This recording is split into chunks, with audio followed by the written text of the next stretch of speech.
Estás escuchando ENIAC 6, el podcast de nuestras referentes en tecnología.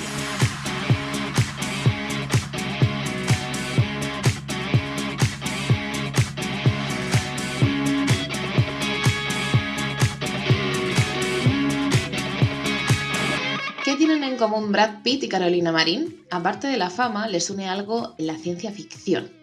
Voy a concretar un poco más. Los dos han usado el análisis de datos en el deporte y a un nivel que parece de película. Carolina Marín lleva más de 15 años, casi toda su carrera deportiva, usando la analítica avanzada, las estadísticas y la inteligencia artificial en su estrategia. Y las ha usado bastante bien porque os recuerdo que es campeona olímpica y tricampeona del mundo de bádminton. Su equipo fue pionero en el uso de datos. Cuando empezó, pocos creían en las ventajas que los datos podían darles. Hoy, desde el fútbol, el baloncesto, hasta el atletismo y el tenis, todos los deportistas de primera línea cuentan con sus propios equipos de análisis de datos o trabajan con empresas especializadas. Antes de que los equipos se dieran cuenta del potencial, los datos en el deporte se usaban para las apuestas o para las estadísticas en directo. Por ejemplo, para dar el porcentaje de canastas de un jugador. Pero fue en el béisbol donde se inició el punto de no retorno. En 2002, los Atléticos de Oakland basaron sus estrategias de juego y fichajes en estadísticas y predicciones matemáticas. Les tomaron por locos, claro, pero es que ese año fue una locura para ellos. Batieron un récord histórico con 20 victorias consecutivas. Y no solo eso, también se clasificaron para los playoffs después de muchos años estando a la cola. Esa historia la podéis ver en Moneyball, la película que protagoniza, como podéis imaginar, Brad Pitt. Otro ejemplo del potencial de los datos fue el equipo olímpico de ciclismo en pista de Gran Bretaña. Después de usarlos ganó 14 medallas en los Juegos de Pekín, es decir, 10 más que en los Juegos anteriores. Supongo que os estáis preguntando cómo se usan los datos para conseguir tremendas hazañas deportivas. Pues se usan principalmente para estudiar al deportista o al equipo en cuestión y también a sus competidores.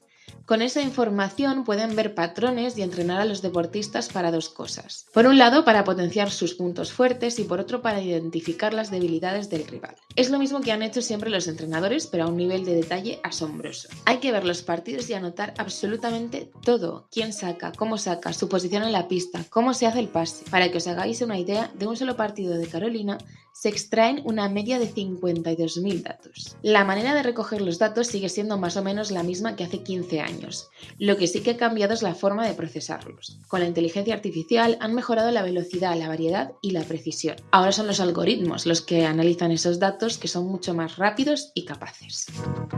La cosa ha llegado al punto de que se puede recrear con realidad virtual el partido que quieras contra la contrincante que quieras. Así, Carolina puede visualizar el partido para el que se está preparando antes de jugarlo. Con esa información, Carolina se entrena para atacar a su contrincante donde más le duele. No es una certeza, pero sabe que cuando la oponente está en determinada zona de la pista y lanza el volante de una forma concreta, tiende a hacer un movimiento particular en la siguiente jugada. Eso le permite prever ciertas situaciones y adelantarse.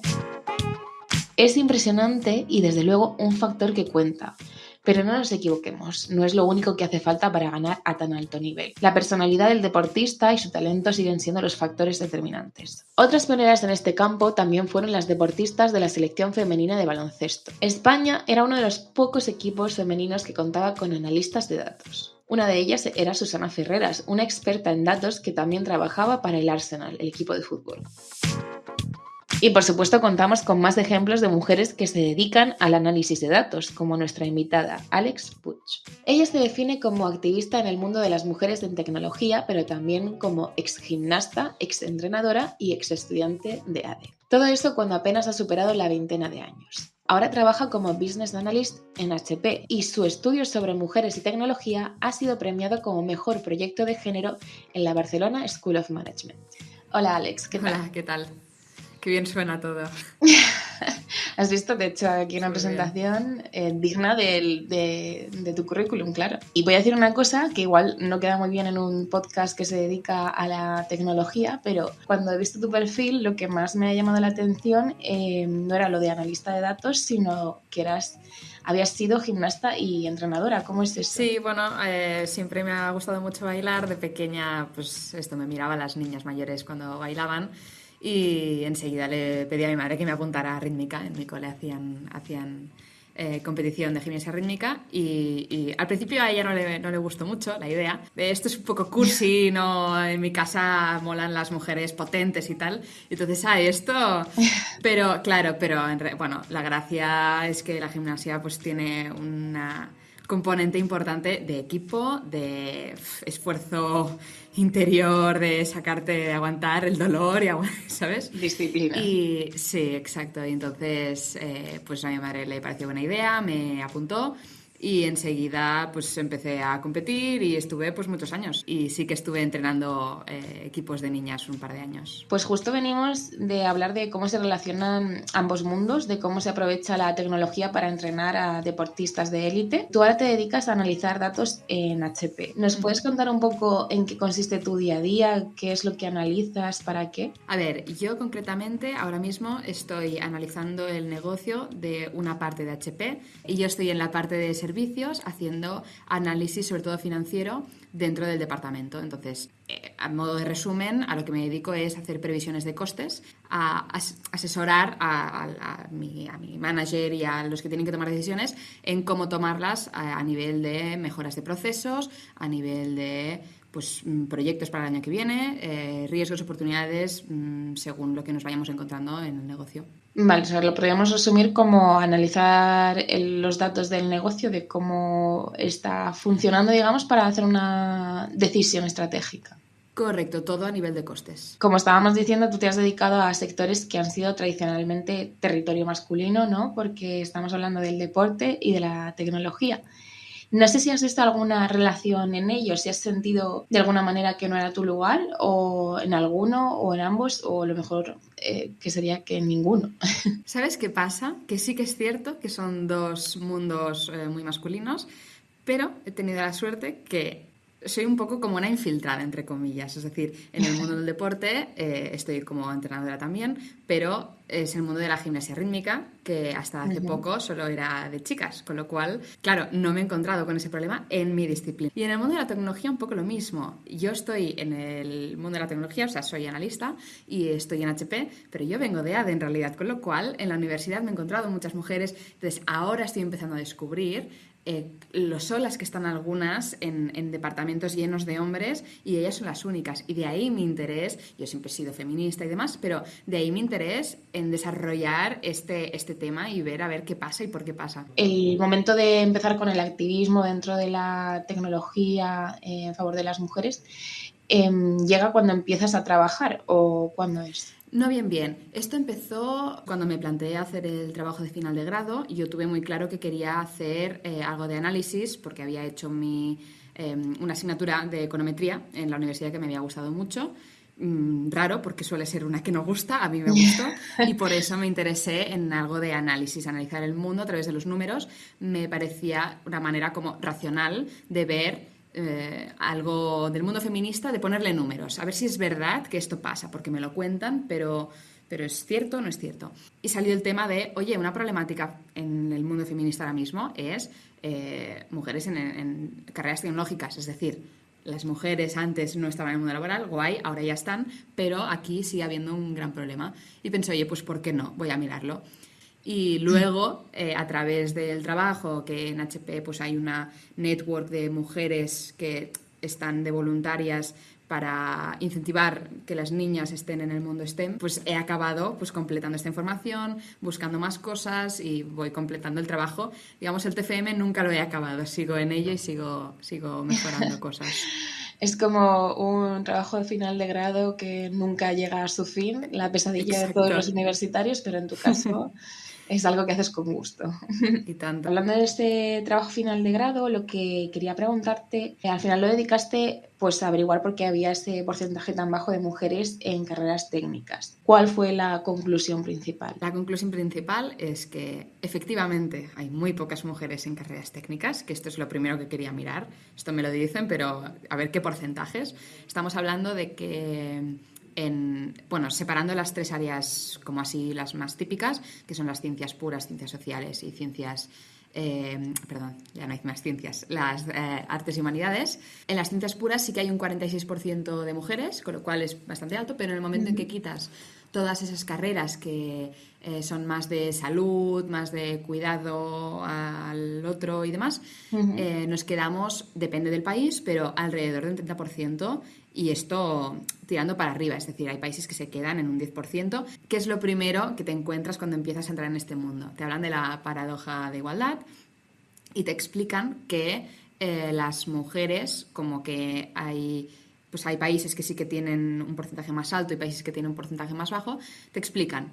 Justamente estos países que tienen porcentajes altos son países que son más pobres, y en cambio los países que tienen porcentajes más bajos de mujeres en STEM son países más ricos. Entonces, la hipótesis que corre por internet es que las mujeres, cuando tienen la necesidad de tener un buen sueldo, porque estas carreras suelen llevar a mayores posiciones y sueldos mejores, sí, pues entonces sí que se ponen estas carreras, se ponen a estudiar esto, pero cuando no tienen la necesidad, pues se van a lo que ellas les gusta y a lo que ellas quieren, que son otro tipo de carreras, ¿vale? una decisión Entonces, menos claro, práctica y más vocacional. exacto. ¿Qué conclusión básica saco? Esto no es cierto por muchos factores. ¿Qué es lo que pasa ahí? Hay varios factores. Estos países más pobres, los niños dejan los estudios a los 18 años. No van a la universidad, es decir, muy pocos, ¿vale? Las niñas no. Dices, muy bien, pero las niñas entonces van a la universidad. Claro, van a la universidad porque no están aceptadas en el mundo laboral. Entonces, como que no pueden entrar a trabajar a los 18 y aún no se casan porque, aunque estén menos desarrollados, no estamos en el siglo XIX, es decir, sí que están estudiando y hacen cosas, pues se van a la universidad. Por lo tanto, sí tienen porcentajes más altos de mujeres en estas carreras, pero porque hay pocos hombres, no porque haya muchas mujeres. Y además es un desperdicio increíble de recursos, porque sí que hay mujeres que van a estudiar estas carreras, pero luego no las aceptan en el mundo laboral. Son mujeres que una vez acaben la universidad, a los 22, 24, se quedan en casa. Sí, que el porcentaje es más alto a la hora de estudiarlo, pero en el mundo laboral al final no tiene efecto. Exacto, y además es que hablamos de números relativos. En números absolutos no hay más mujeres, es decir, no es que en esos países pues sí que como que tienen más interés o más necesidad se van a estas carreras. En realidad es que hay menos hombres también. Y además me doy cuenta de otras cosas, como por ejemplo la influencia que tienen los roles de género y los modelos a seguir. Los países que tienen un porcentaje más alto de mujeres a media jornada y un porcentaje más bajo de mujeres en este tipo de carreras, también tienen un porcentaje más bajo de estas niñas estudiando estas carreras. O sea, tiene una correlación brutal. Entonces nos vamos a analizar los otros países que están más desarrollados y que tienen menos porcentaje de mujeres. Por ejemplo, si nos fijamos en Europa, que también hay todos más o menos países desarrollados, pero también hay diferencias entre países. ¿A qué se puede deber ahí? Bueno, hay una polaridad también, y es que dentro de Europa lo primero que se te viene a la mente es los países nórdicos, que tienen pues una educación ejemplar, que están súper desarrollados, súper modernizados, súper todo, tendrían un porcentaje más alto de mujeres. Y no es así, tienen un porcentaje más bajo. Entonces aquí yo me entro a preguntar por qué sucede esto, mientras que, por ejemplo, en los países mediterráneos, España e Italia, tenemos un porcentaje más alto de mujeres. Entonces aquí entra el tema de la necesidad. Cuando en un país necesitas que tanto hombre como mujer tenga un buen sueldo, porque solo con uno de ellos no vas a ninguna parte, en casa se necesitan dos sueldos, la mujer tiene este incentivo para estudiar carreras que le puedan dar de comer, básicamente. ¿Qué pasa? Esto, para mí, no significa que la mujer, si no tuviera esta necesidad, no entraría en este mundo. Para mí lo que significa es que la mujer, así por sí sola, no se mete a estas carreras. Otro de los factores que incentiva los modelos a seguir. Cuando tienes muchas más mujeres en este mundo, las niñas normalizan que esta es una área en la que se pueden interesar. Porque hay algo muy importante, que es que cuando somos pequeños, entre los 2 y los 5 años, nos empezamos a sentir identificados con un género. Sea cual sea el mismo que el del sexo asignado o no, da igual. Pero los niños empiezan a identificar con si son hombres o mujeres, por ponerlo fácil, y empiezan a ver en su mundo hombres y mujeres, y empiezan a ver pues qué hacen estos hombres y mujeres y empiezan a copiarlo, porque al final somos seres sociables y lo que queremos es encajar en el mundo de la sociedad, ¿de acuerdo? Y por lo tanto, luego llega el momento de la adolescencia y nos damos cuenta, a nivel de números, de que no solo hay un interés mayor de los chicos por este tipo de asignaturas que llevan a estas carreras más que en las chicas, porque lo han visto, porque lo han desarrollado, porque se les da bien, sino que a las chicas también se les da bien en realidad, pero tienen un concepto, una percepción de autoeficacia, mucho más baja que los chicos. Es decir, en la adolescencia los niños y las niñas sacan más o menos las mismas notas en mates, en física, en química, etcétera, estas asignaturas que llevan estas carreras, pero las niñas, ellas a sí mismas, no se ven capaces de hacer una ingeniería, no creen que vaya con ellas, sí que ven a la mujer como colectivo capaz de hacerlo, pero a ellas mismas no. Los chicos sí, los chicos se ven perfectamente capaces. ¿Y esto por qué es? Entonces, como que es lo que vemos, es lo que copiamos y es lo que nos sentimos capaces de hacer. O sea, pensamos que no es lo nuestro, simplemente. Exacto. El raro es el que sabe lo que quiere hacer y que tiene claro que no. Yo me voy a mates puras, me voy a una biotecnología concreta, etcétera, pero la gran mayoría van a carreras de estas más generales. Lo mismo pasa con las chicas, pero las chicas, para ellas, ¿qué es lo general y dónde van todas? Pues quizás ADE, quizás economía, quizás derecho o periodismo, relaciones públicas, porque esto también vuelve a la infancia, lo que hemos desarrollado de pequeñas, lo que lo que se nos enseña a hacer, lo que vemos a nuestro alrededor, es mujeres que hablan, mujeres que se relacionan, jugamos con muñecas y eso desarrolla la empatía, los niños juegan con legos, desarrolla la capacidad visual, y entonces estás acostumbrada a hacer un seguido de cosas y las carreras a las que vas pues son a esas. Sí, o también puede ser que tú pienses que es una decisión que has tomado completamente por ti misma y tampoco eres consciente de las cosas que te han ido influyendo a lo largo de la vida para llegar a esa conclusión. Entonces, ¿qué se te lleva para este camino? Pues no específicamente, no hay alguien que te diga, no, tú tienes que ir hacia aquí, pero la marea te lleva y también tu autoconcepto y tu autoestima, que las chicas solemos tenerlo más bajo, pues también te hace tirar por cosas en las que te sientas más segura, más cerca de la zona de que ves confort. más fáciles. Pero también hay una hipótesis que tú también la mencionas en el trabajo, que está aceptada como que si no llegamos a escoger esas carreras es porque no tenemos interés, no nos resulta interesante la tecnología. Sin embargo, tú justificas con datos que esta conclusión pues es errónea. ¿Cómo averiguaste que no tenía sentido pensar esto? No tiene sentido para mí asumir que todas las áreas de la universidad, si se escogen más o menos, están influenciadas por un tema cultural, no a nivel de interés propio, de capacidad o de tal, sino pues porque la sociedad te lleva a que te interese más una cosa o la otra, ¿vale? Pero en cambio, en estas carreras, las STEM, no. En estas es porque la mujer en concreto no está interesada. Esto no es cierto. Es decir, si los niños estudian menos agricultura que Derecho y ADE, es porque Derecho y ADE es más interesante, porque se les incentiva a estudiar más Derecho y ADE, porque la sociedad te lleva a. En cambio, si este mismo número lo hubiéramos sacado hace años, hubiera salido Agricultura como el más escogido. Entonces, si estas carreras tienen un factor cultural, las de STEM, las de salud, las de educación, también tienen un factor cultural. Además, hay otros temas que es ¿a qué le llamamos interés? Es decir, el interés es innato, viene cuando nacemos, nace en nuestro cerebro, cuando naces con el cromosoma que tienes, ya está. No, el interés se genera. Entonces, todo este ambiente del que nos rodeamos, todas estas mujeres que vemos a nuestro alrededor, todos los juguetes con los que jugamos, nos hacen generar un interés. También te interesa más lo que se te da mejor, porque se te hace más fácil y esto nos pasa a todos. Entonces, si tú has practicado más una cosa, te han llevado más hacia un cierto tipo de actividades y luego esto se te da mejor, pues claro que te interesa más, pero es normal. El problema es que para mí reside en que de pequeños no practicamos las mismas cosas como niños y niñas, porque ya desde muy pequeños nos ponen la etiqueta de niño y niña y te empiezan a dar unos juguetes u otros. Tú misma al final pues estudiaste ADE, aunque después te hayas reencaminado hacia un mundo más tecnológico. ¿Te identificas con todo esto que hemos hablado, con el hecho de pensar que a lo mejor no se te podía dar bien tecnología y por eso al final escogiste ADE? ¿O ¿Qué pasó ahí cuando escogiste carrera? Completamente, soy el ejemplo claro